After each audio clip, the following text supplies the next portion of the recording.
Good morning. Thank you for having me here today. The future of global democracy is a theme that may have seemed almost abstract a few months ago. Democracy is an issue that so many of us have taken for granted for so long that we were almost taken by surprise that there are those who still call it into question, who think, in fact, that there should not be a future for democracy at all. Mine is a last generation in the European Union and across the Atlantic to vaguely remember a world when democracy was under constant threat. Anyone younger than me only knows peace. And perhaps we did grow complacent, comfortable, with the idea that our way was here to stay. We take voting for who we like for granted. We take being able to read independent journalism for granted. We know that we can assemble, we can disagree, we can pursue our happiness, we can dissent, we can live and love as we choose without consequence. That is our way, and we are being called to stand up for those freedoms and values once again.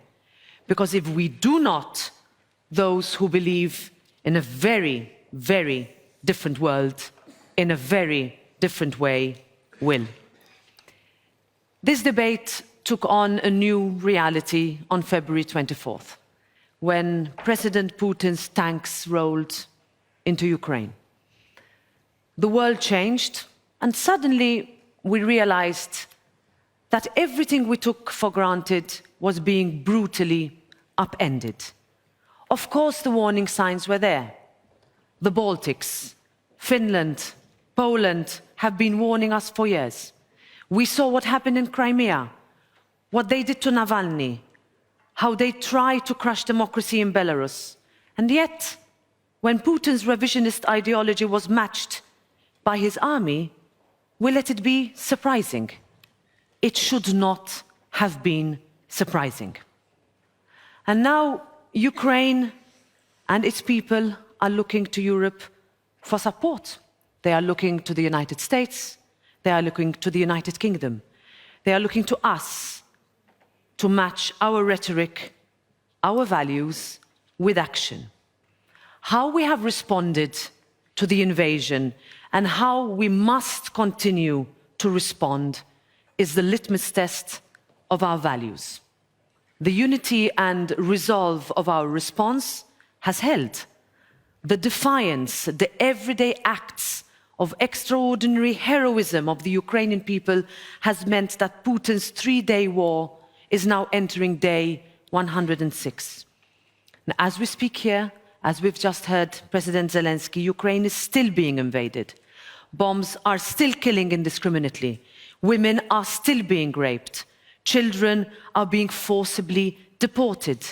Millions have fled and will continue to do so. The world's grain and cereal supply is being held at ransom while Russia fills its silos.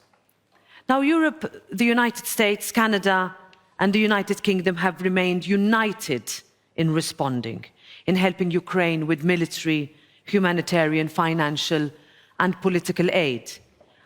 Our response has been pushed by our public.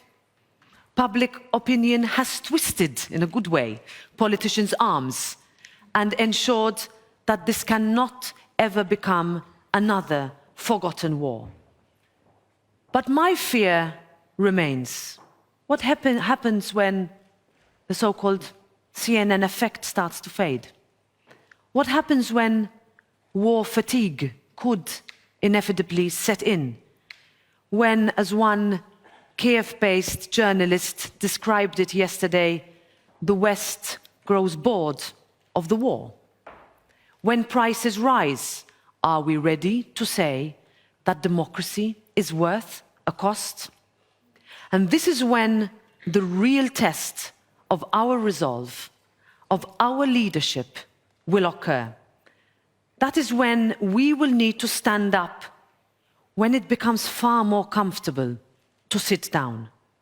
And that is why we must keep our focus on Ukraine, on the real, clear and present danger that our entire way of life is in.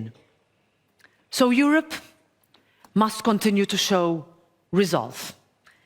At the Charlemagne Prize last month, where Svetlana Tsikhanouskaya was awarded this prize, you will hear from her in a few minutes, last month, Helmut Diese put it ever so eloquently when he said, "The European Union does not need to conquer or destroy anyone in order to be and to remain itself.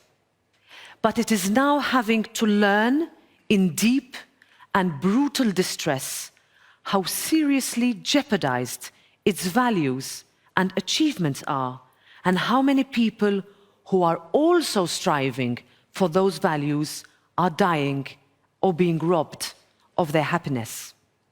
We must continue to help Ukraine, their fight, your fight for freedom, for democracy, for the values that bind us is our fight.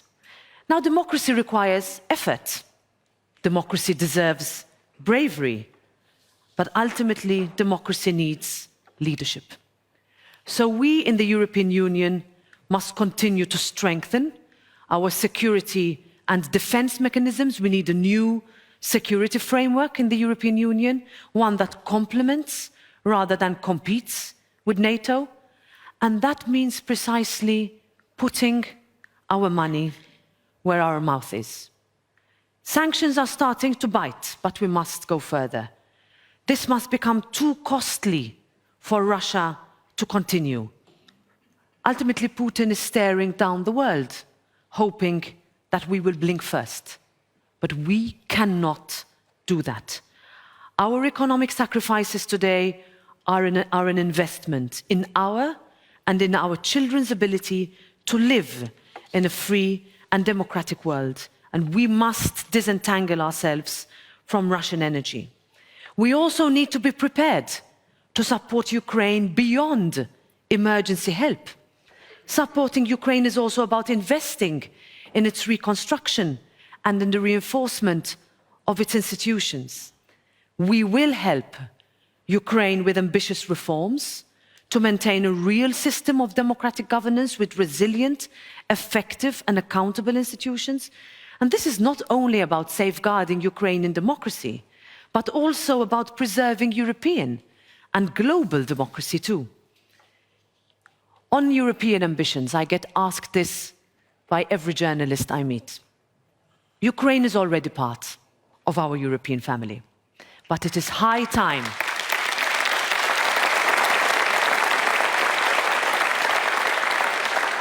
But it is high time that it is also given the real opportunity to join our European project.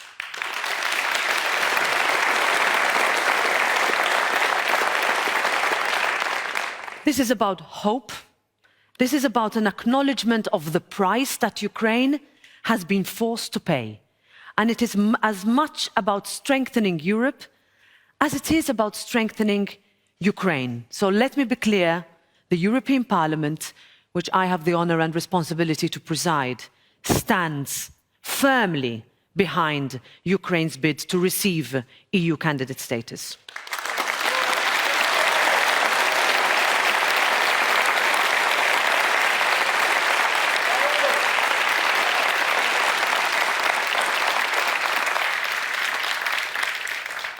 Now, I'm a politician. I understand realpolitik. I understand the art of the possible. But I also understand that Putin did not stop in Crimea. He would not have stopped in Kiev. So while we will keep pushing for peace, it must be a real peace. A peace with liberty, a peace with dignity, a peace with justice, a peace with accountability. In Europe, we know the cost of appeasement. We know the weight of walls and iron curtains. We know that turning away is paid in lives crushed and generations lost. So this is our moment.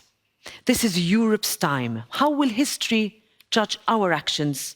Will future generations read about the triumph of democracy over authoritarianism, of multilateralism over isolationism? I don't think so. That is up to us and the decisions that we take now. Thank you.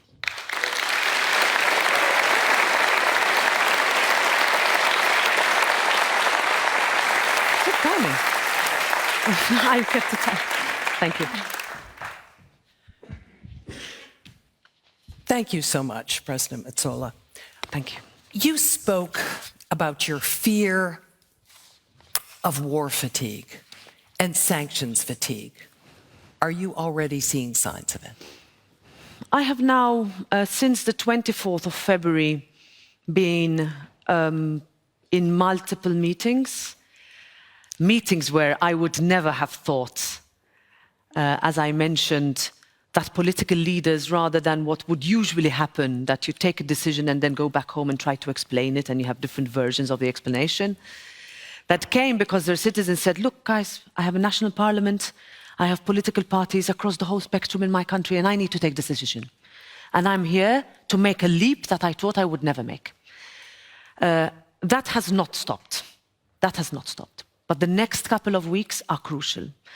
There is a need for us to step up our efforts to make sure that we do not hide behind technicalities, legalities, talk of saving face, and say this is where we rally behind our compatriots, our Ukrainian friends who are fighting our war. So I will make sure that there is no fatigue around the political table, but we'd also then need to make sure that you don't look away, and we have to work together on that. You mentioned that public opinion has driven leadership in the direction that it's gone so far. The sanctions are going to bite. They're going to bite very hard. And so let me ask you again, if that public support erodes, isn't that going to have an impact on the political commitment? Well, first of all, it has to have an impact on Russia. So the sanctions that have already been adopted are not fully being implemented. There are gaps that are being abused and exploited. So our role also is that when we say that democracy is priceless, we make sure that nobody exploits that behind our back. When you are right that you say our citizens have already started to feel the effect. You have discussions in parliaments, but also on European level, how to counter that. Is our financing model something that we can sustain? Can we put more money not only in defense, but also in cushioning electricity bills that cannot be paid? What are we doing to make sure that millions that are at the brink of famine will not go hungry in the autumn? We are receiving reports of countries that tell us I have 6 weeks left of supply. So we need to take the very difficult decisions today, which are also financial, in order to cushion the effect of our citizens when we are fighting this war together. President Macron has said we must not humiliate Russia. What's your response to that?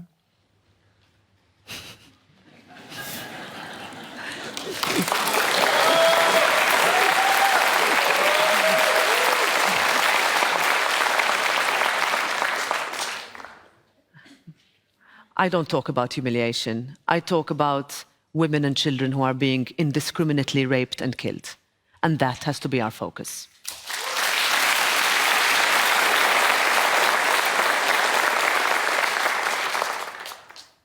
Do you want to expand on that? Is there more you'd like to say? Because, as I said in my speech, I think we have, for too many years, thought that appeasement or face-saving will win wars. But when you say a war has to be won, at what cost? Is it when the gun is pointed in one direction? Is it at the cost of losing fundamental territorial integrity, sovereignty, that all our countries have fought for so long to preserve?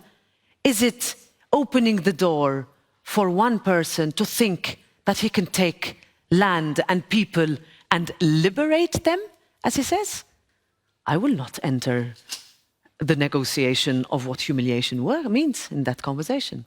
I will not do that. Do you think there is room for diplomacy here? There is always room for diplomacy. There is always room to talk. There is always room to discuss an end to an unnecessary, unprovoked war. But there is also room to make sure that who commits a crime, because we talk a lot about the rule of law, is held accountable. So we also need to be prepared that when we rebuild Ukraine, we also hold war criminals to account without mercy.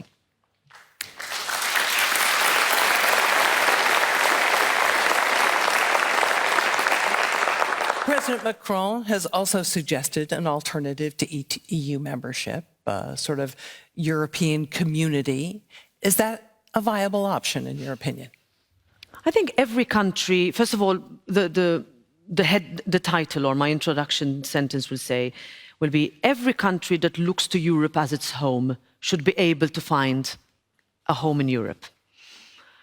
If a country is fighting for our common values, and I know how, from personal experience, I come from a country that works for decades, fought for decades to join the European Union, and was met at times with technical